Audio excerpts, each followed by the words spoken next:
नमस्कार दोस्तों, मैथ्स की क्लास में आपका स्वागत है। राजस्थान सरकार के द्वारा जो चतुर्श्रेणी पदों पे भर्ती की जा रही है उससे संबंधित ये क्लास है। इससे पहली क्लास में हमने लघुत्तम समापवर्ती के बारे में पूरी तरह से डिस्कस कर लिया था।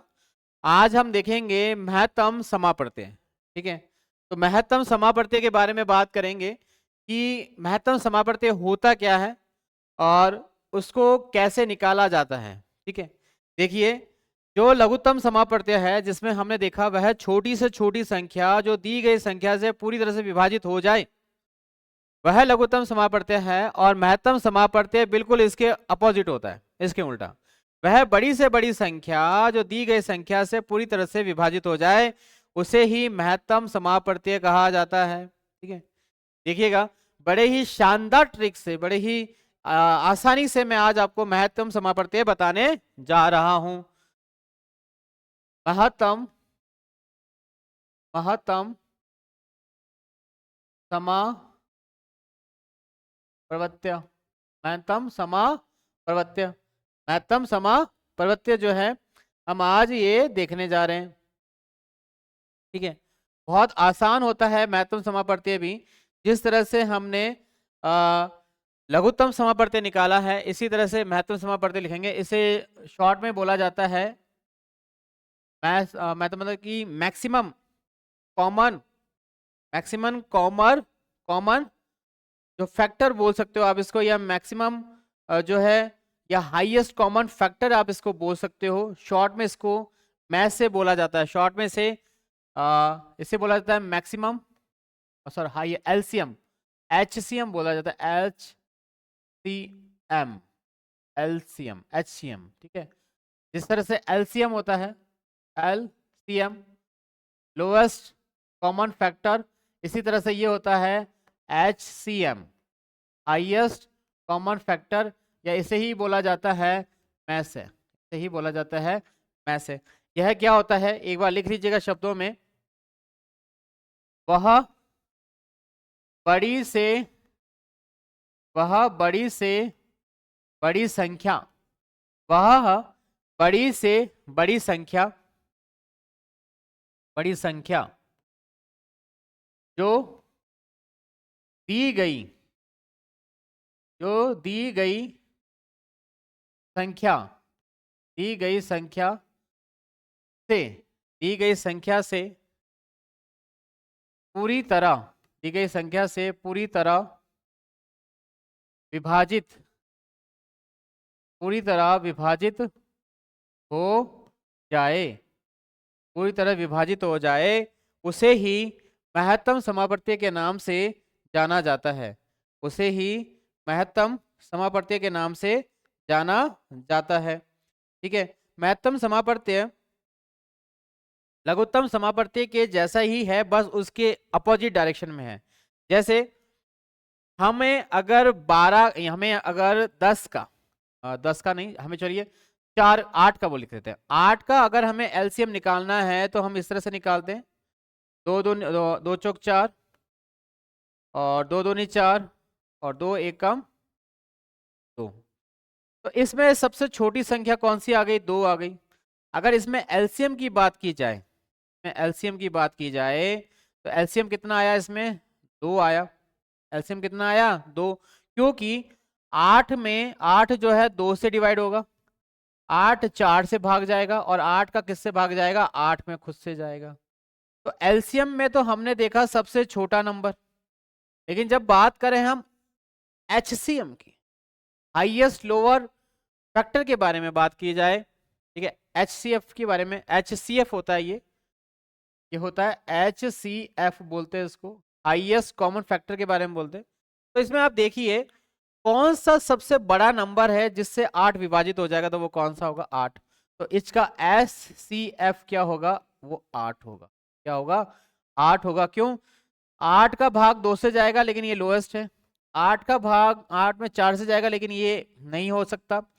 8 में सबसे बड़ी संख्या कौन सी है जो पूरी तरह से विभाजित कर दी जाए इससे? वह कौन सी होती है? 8 ही होती है। ठीक है, तो 8 क्या हो गया? इसका एचसीएफ हो गया। और क्वेश्चन देखिए, जैसे 15 का 15 का HCF यानी कि महत्तम समापर्त्य ज्ञात करिए, ज्ञात करिए। ठीक है, 15 का HCF यानी कि मैथ से प्रत्यय ज्ञात कीजिए। कर लेंगे साहब, बिल्कुल ज्ञात कर लेंगे, लेकिन तरीका तो बताया ही नहीं आपने अभी तक। जिस तरह से हमने एलसीएम को ज्ञात करने की 2 विधियां बताई थी, इसी तरह से एमएस के लिए भी कितनी होती हैं? 2 विधियां होती हैं, मैथ से या HCF को ज्ञात करने की विधियां, ज्ञात करने की विधियां। यह विधियां कितनी है? यह 2 हैं।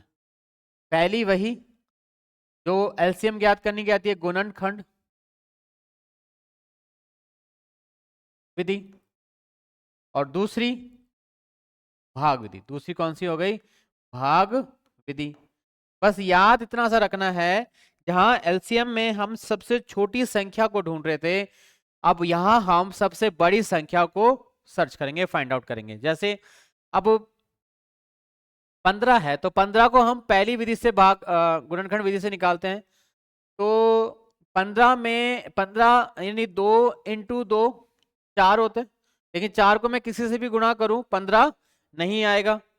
ठीक है, 4 को मैं किसी से भी गुणा करूं 15 नहीं आएगा। ठीक है, इसका मतलब ये वाला भाग चीज, ये मतलब कि ये गुणनखंड हमारा काम का नहीं है।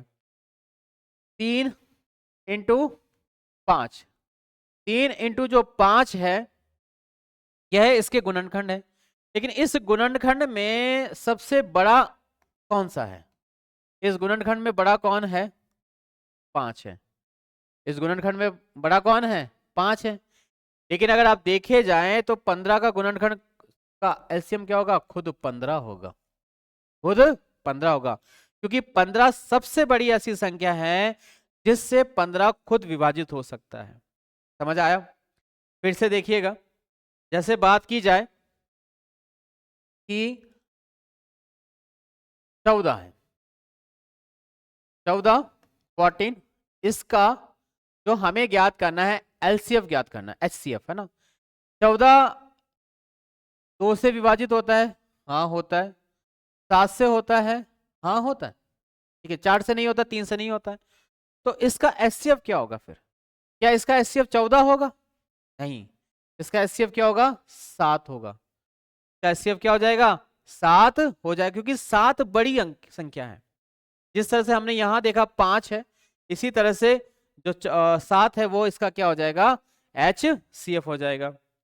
ये एक एक संख्या वाले तो आप कभी भी आसानी से निकाल सकते हो। जब बात आएगी हमारे सामने 2 या 2 से अधिक संख्याओं के बारे में निकालने की, जैसे बात की जाए कि क्वेश्चन है 14 और 21, 14 और 21 का 14 और 21 का में से 14 और 21 का में से क्या होगा? 14 और 21 का में से क्या होगा? गुणनखंड विधि अपनाते हैं पहले। ठीक है, 14 14 के टुकड़े कीजिएगा, 2 इंटू 7, सही है, 2 इंटू 7। 21 के टुकड़े कीजिएगा, 3 इंटू 7, 3 इंटू 7। अब अगर आप ध्यान से देखें तो इसमें कॉमन फैक्टर कौन सा आ रहा है? 7 आ रहा है। इसमें कॉमन फैक्टर क्या आ रहा है? 7। तो इसीलिए इसका HCF, इसका HCF क्या हो जाएगा? 7 हो जाएगा। इसका HCF हो जाएगा 7, क्योंकि 7 जो है सबसे बड़ी संख्या है जो इन दोनों से विभाजित हो रही है। कैसे? वो देखिए, 14 का भाग 14 में जाएगा, बड़ी हो गई, ठीक है। अगर अकेली होती तो 14 हो जाता है इसका HCF, लेकिन 14 का भाग 21 में नहीं जाता है। ठीक है, और 21 का तो 14 में जा ही नहीं सकता। इस हिसाब से इन दोनों के अंदर जो सबसे बड़ी संख्या पूर्णतः विभाजित की जा सकती है वो कौन सी है? 7 है। समझ रहे? इन दोनों के अंदर पूरा पूरा भाग अगर किसी सबसे बड़ी संख्या का जा सकता है तो वो कौन सी है? वो 7 का है। तो 7 क्या हो गया? इसका HCF हो गया।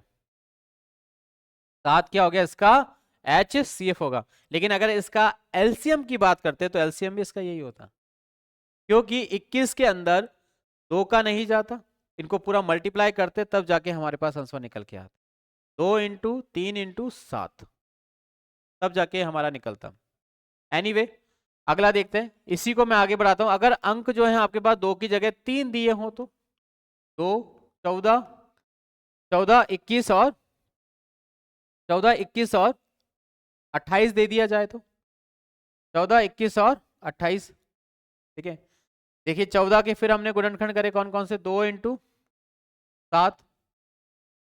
21 के गुणनखंड अभी अभी करे ही हैं, कौन कौन से थे, 3 इंटू 7।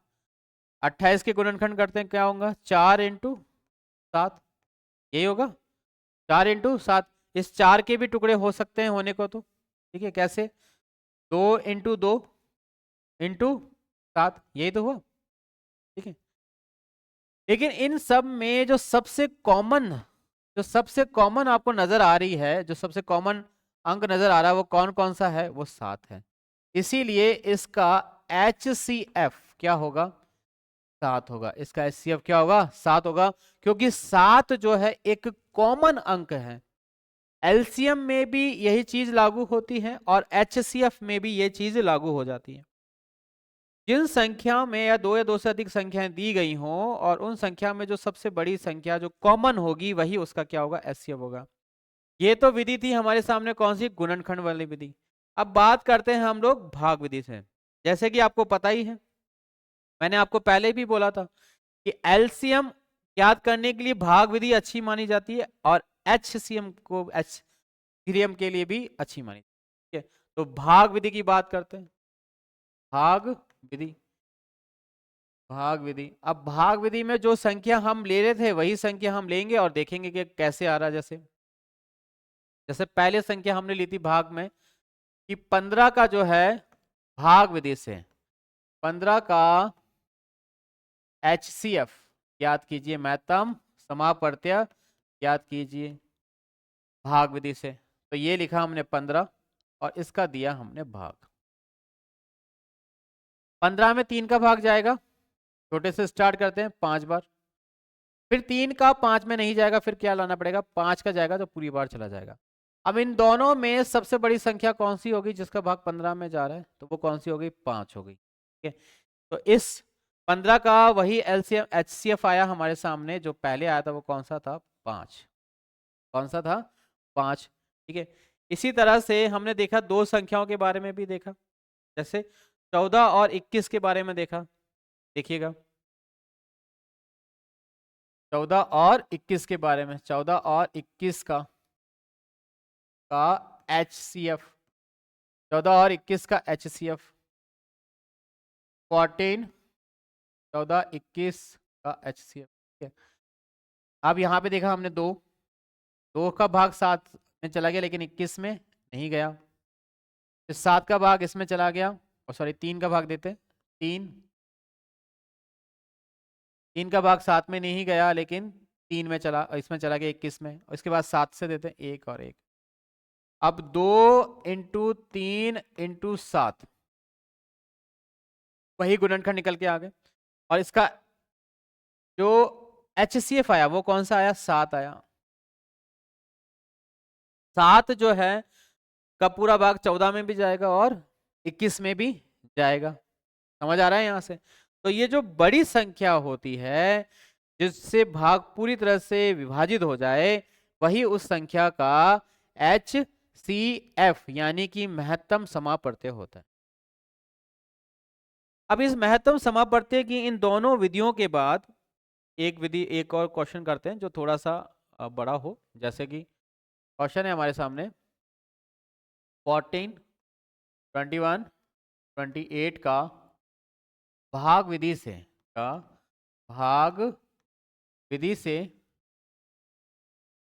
HCF, भाग विधि से HCF क्या होगा या बताएं। ये हमने इसका भाग देना शुरू किया, 14, 21 और 28। एक तरीका और बताऊंगा मैं अभी आपको, लेकिन ज्यादा आसान तरीका हमारा यही है। स्टार्टिंग हम करेंगे 2 से, या आप इस तरह से भी कर सकते हो, बड़ी से बड़ी संख्या से भाग देना इसमें शुरू कीजिए। जैसे 7, 7 दूनी 14, 7 या 21 और 7 चौक 28। ठीक है, इसके बाद 3, 2, 3 और सॉरी 1 और 4, उसके बाद 2, 1, 1 और 2 और उसके बाद फिर 2, 1, 1 और 1। ठीक है, अब इस संख्या में आप देखेंगे जो हमारे पास सामने संख्या कौन सी निकल के आई है, 2 into 2 into 3 into 7, 2 into 3 into 7। लेकिन इनमें से कौन सी ऐसी संख्या ऐसी है जो इन तीनों संख्याओं में कॉमन है, जिसका भाग इन तीनों में जा सकता हो? क्या 3 का भाग तीनों में जा सकता है? नहीं जा सकता। 21 से जा सकता है, 28 से जा सकता है, लेकिन सॉरी 28 में नहीं जा सकता, 21 में जा सकता है। क्या 2 का भाग जो 14 में जा सकता है, 28 में जा सकता है, 21 में नहीं जा सकता। लेकिन 7 एक ऐसी संख्या है, 7 ऐसी संख्या है जिसका पूरा भाग 14 में भी जाएगा, 21 में भी जाएगा और 28 में भी जाएगा। तो इस तरह से इन संख्याओं का जो महत्तम समापवर्त्य है वो कौन सा हुआ? वह हुआ 7। ठीक है, अब इसी पैटर्न में हम आगे बढ़ते हुए कुछ और क्वेश्चंस के बारे में आपको बताते हैं। जैसे कि अगर संख्याएं घात वाली हो जाएं तो, क्योंकि हमारे चैप्टर में यहीं तक है, ज्यादा आपको एक्स्ट्रा पढ़ना नहीं है।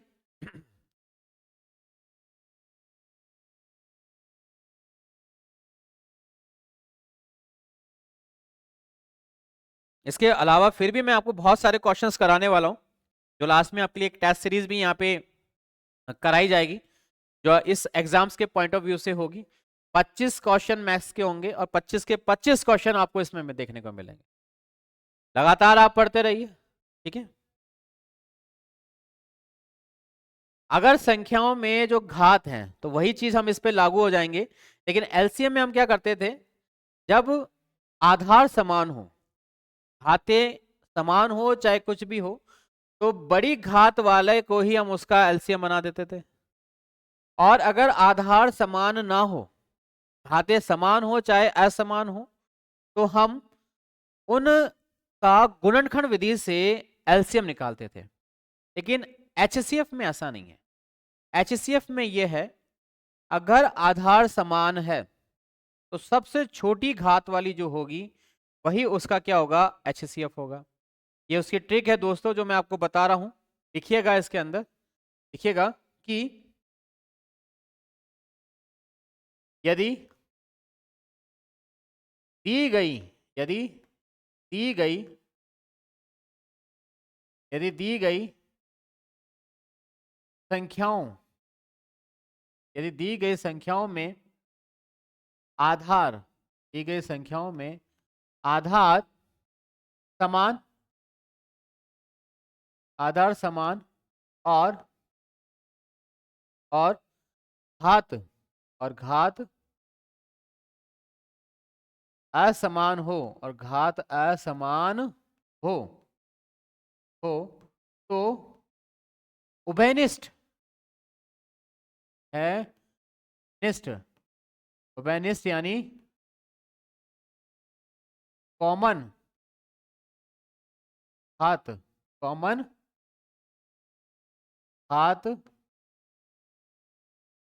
वाली संख्या, कॉमन घात वाली संख्या में से महत्तम समापवर्त्य या एचसीएफ होगा। ठीक है, कैसे देखिएगा, जैसे क्वेश्चन है एक, यह है 2 की घात 1, 2 की घात 2 और 2 की घात 3। अब इस सवाल में अगर आप देख रहे हैं तो इनमें आधार तो समान है।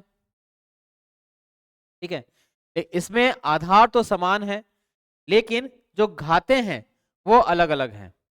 अब घातें अलग अलग हैं यानी घातें असमान हैं, तो हमें इनमें कॉमन घात ढूंढनी है। इसकी घात 1 है, इस वाले 2 की घात 2 है, इस वाले 2 की घात 3 है, ठीक है। ये जो 2 की घात जो 2 है वो कॉमन नहीं है, क्योंकि 2 3 में तो है लेकिन 1 में नहीं है। 3 की जो घात है वो तो बिल्कुल ही कॉमन नहीं है, लेकिन हाँ जो 2 की घात 1 है वो कॉमन है, वो 2 में भी है और 3 में भी है। इसीलिए इसका जो HCF होगा, इसका जो HCF होगा वो क्या होगा, 2 की घात। ये सिंपल क्वेश्चन था। दूसरा देखिए एक बार, 3 की घात 2, 3 की घात 4, 3 की घात 6, 3 की घात 2, 3 की घात 4, 3 की घात 6 और 3 की घात 8।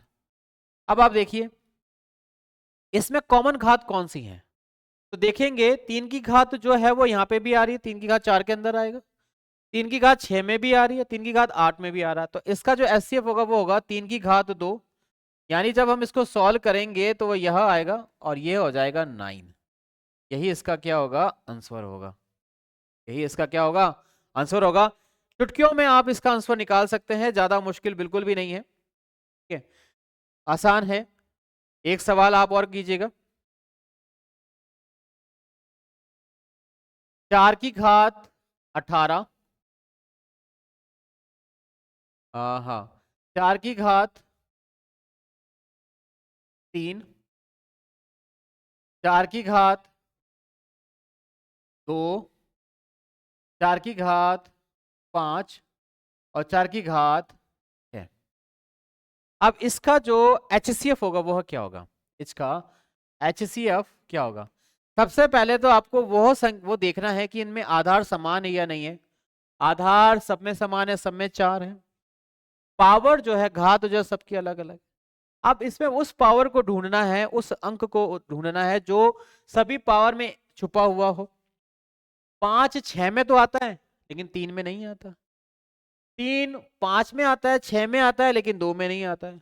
जो 2 है 3 में भी आता है, 5 में भी आता है और 6 में भी आता है। इस तरह से इसका HCF जो निकलेगा, जो सबसे छोटी वाली घात वाला आधार होगा वो कौन सा, के 4 की घात 2। इसको जब हमने सॉल्व किया तो वह क्या आ जाएगा, 4 इंटू 4 बराबर 16 और 16 इसका क्या हो जाएगा, आंसर। इतना आसान है, ठीक है। एक और प्रश्न कीजिएगा। 6 की घात 2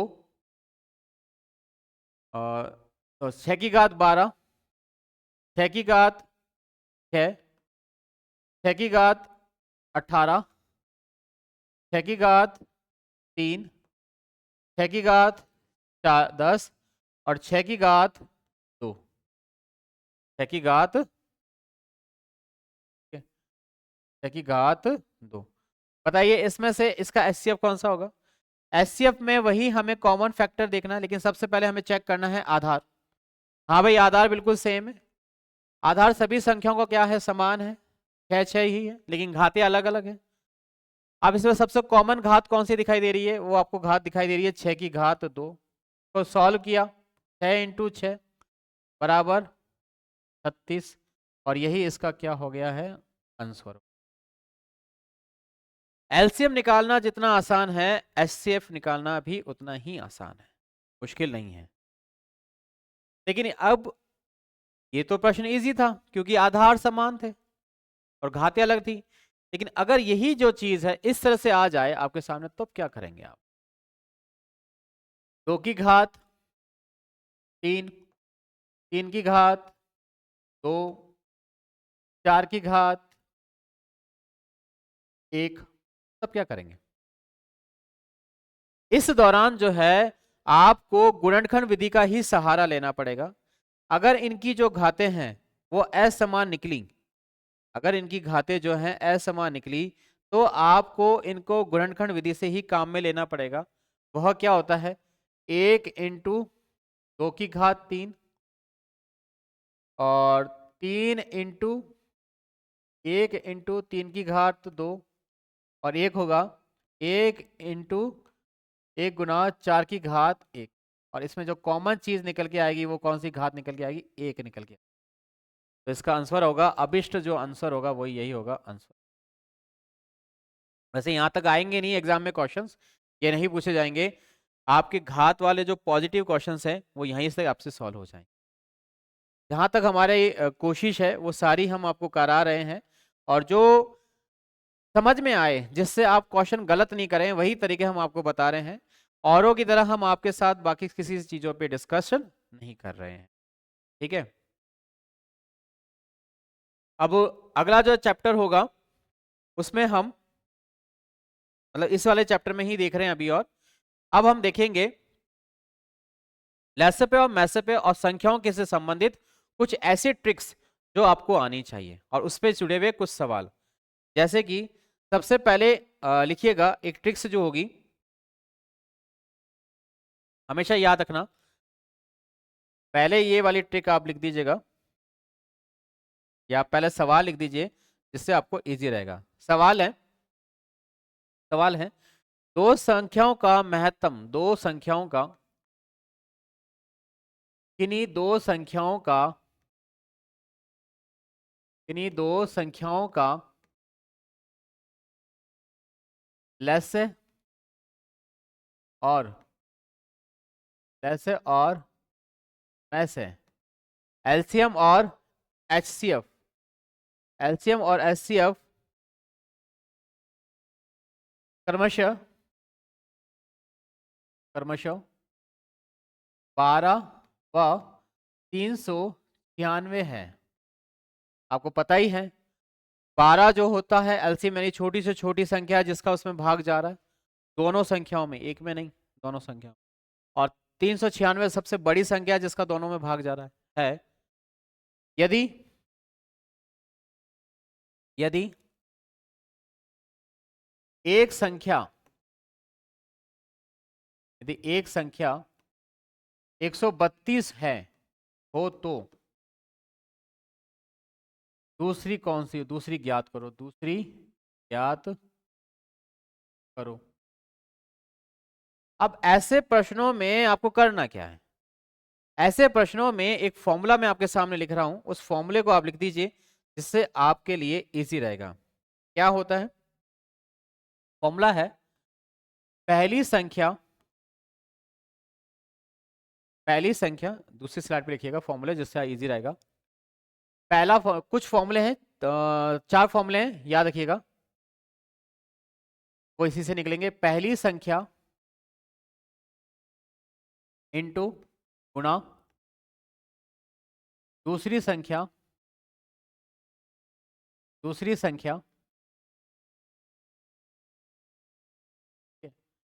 बराबर लघुत्तम समापवर्त्य इंटू महत्तम समापवर्त्य, लघुत्तम समापवर्त्य इंटू महत्तम समापवर्त्य। मीन्स ये लघुत्तम समापवर्त्य और महत्तम समापवर्त्य का जो गुणनफल है वह उन दोनों संख्याओं के गुणनफल के बराबर होगा, ठीक है। अब इससे हम 4 फॉर्मूले निकाल सकते हैं। जैसे पहला फॉर्मूला, पहली संख्या अगर हमें ज्ञात करनी है, पहली संख्या हमें ज्ञात करनी है तो लघुत्तम समापवर्त्य इंटू महत्तम समापवर्त्य बटा दूसरी संख्या, बटा दूसरी संख्या। यदि दूसरी संख्या ज्ञात करनी है, दूसरी संख्या बराबर लघुत्तम समापवर्त्य इंटू महत्तम समापवर्त्य बटा पहली संख्या, पहली संख्या। इसी तरह से अगर हमको एलसीएम संख्या का एलसीएम या एलसीएफ, एलसीएफ ज्ञात करना है, लघुत्तम समापवर्त्य ज्ञात करना है, तो पहली संख्या, पहली संख्या गुणा दूसरी संख्या, दूसरी संख्या मल्टीप्लाई क्या सॉरी बटावा मैसे, मैसे। और अगर मैसे ज्ञात करना है यानी कि एचसीएफ ज्ञात करना है, महत्तम समापत्ति आपको ज्ञात करना है, तो पहली संख्या इंटू दूसरी संख्या, पहली संख्या इंटू दूसरी संख्या बटा लघुत्तम समापत्ति। बस इन 4 फॉर्मूलों से आपका सारा काम हो जाएगा, आपको कहीं और कुछ भी पढ़ने की जरूरत नहीं है। इससे ज्यादा बाहर क्वेश्चन आने की संभावना बिल्कुल भी नहीं है। ठीक है, तो देखिएगा जो हमारा सवाल था वो यही था। दो संख्याएं हमको दे रखी है, दो संख्याओं के एलसीएम हमको दे रखे हैं और संख्या का मान लीजिए हमारी पहली संख्या क्या है हमारे पास, पहली संख्या ये मल्टीप्लाई बाय 132 बराबर 12 एलसीएम इंटू 396, यही हुआ है इसका। फॉर्मूले के अकॉर्डिंग देख लीजिए आप, फॉर्मूले में हमने यही लिख रखा है। अगर हमें दूसरी संख्या ज्ञात करनी है तो हमारा फॉर्मूला क्या होगा, दूसरी संख्या हमें ज्ञात करनी है तो जो हमारा फॉर्मूला है वो लघुत्तम समापत्ति बटा इंटू महत्तम समापत्ति और पहली संख्या आएगा। अब इसमें हमें ज्ञात करना है तो ये होगा पहली संख्या बराबर 12 गुणा 396 बटा 132। ठीक है, अब इसको हम काट सकते हैं, डायरेक्ट भी भाग दे सकते हैं, जैसे 12 एकम 12, यहाँ पे 12 एकम 12 चला गया, 12 एकम 12 और 12 एकम 12। ठीक है, अब इसको 11 से हम काट सकते हैं, 11 तिया 33, 6 बचा, 11 छिया 66, 36 को और 1 से गुणा किया हमने। ठीक है, तो आंसर क्या आया 36। तो दूसरी संख्या जो होगी हमारी वो कौन सी होगी, 36 होगी। दूसरी संख्या कौन सी होगी हमारी, 36 होगी। ठीक है, 12 से हमने इसको काट दिया, आसान था, मुश्किल नहीं है। इसी तरह का एक और क्वेश्चन है। ठीक है, वह यह है कि दो वह संख्या ज्ञात जो हो सकता है, दूसरा जो क्वेश्चन है वो कौन सा हो सकता है देखिएगा,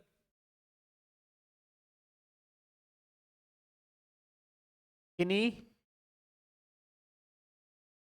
दो संख्याएं किन्हीं दो संख्याएं किन्हीं दो संख्याएं किन्हीं दो संख्याएं किन्हीं दो संख्याएं जिनका वर्ग जिनका वर्ग जिनका वर्ग 16 और 64 है, 64 है तो 64 है तो यदि यदि एक संख्या यदि एक संख्या यदि एक संख्या यदि एक संख्या का यदि एक संख्या का महत्तम समापत्य यदि एक संख्या का यदि एक संख्या का महत्तम समापत्य यदि एक संख्या का महत्तम समापत्य 8 हो तो 8 तो हो 8 हो तो दूसरी का एलसीएफ क्या होगा। पहले तो हमें वो संख्या निकालनी, संख्या, क्योंकि हमको यहाँ पे क्या दे रखा है, जिनका वर्ग दे रखा है, वर्ग दे, तो संख्याएं ज्ञात करनी है। संख्याएं कौन सी है, 16 और 64, लेकिन ये सारी की सारी किस में है, वर्ग में फॉर्म में है, तो हमारी संख्याएं कौन सी हो जाएंगी, 16 किसका वर्ग होता है 4 का, 64 किसका वर्ग होता है 8 का, ये दोनों संख्याएं आ गई। अब हमको दे रखा है में से और हमको निकालना है एलसीएम, तो हमारा फॉर्मूला क्या था देखिएगा, हमारा फॉर्मूला है, अगर हमको एलसीएम ज्ञात करना है तो पहली संख्या इंटू दूसरी संख्या और मैसे पे हम रख देंगे। ठीक है, देखिए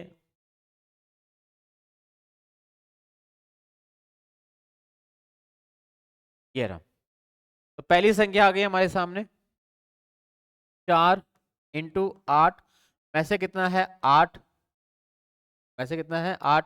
अब 8 से 8 गया तो लैसे कितना आ जाएगा हमारे सामने 4। क्या आ गया हमारा, ये आ गया एलसीएम। ठीक है, याद रखना ये एलसीएम आया है किसका, जो दूसरी संख्या है। अगर आप देखें ध्यान से तो मेरे सारे प्रश्न जो है इन 4 फॉर्मूलों पे ही घूम रहे हैं, इन 4 फॉर्मूलों पे ही सारे क्वेश्चंस घूम रहे हैं। ये फॉर्मूले आप नोट डाउन कर लीजिए, स्क्रीनशॉट ले लीजिए, इससे बाहर क्वेश्चन नहीं जाएगा। बाकी जो क्वेश्चंस हैं हम लोग प्रैक्टिस में करेंगे। तो यहाँ पर हमारा लघुत्तम समापवर्तन यानी मैथ्स का पहला चैप्टर कंप्लीट होता है। अब हम बात करेंगे दूसरे चैप्टर पे जो नेक्स्ट क्लास में करेंगे। ठीक है, थैंक यू।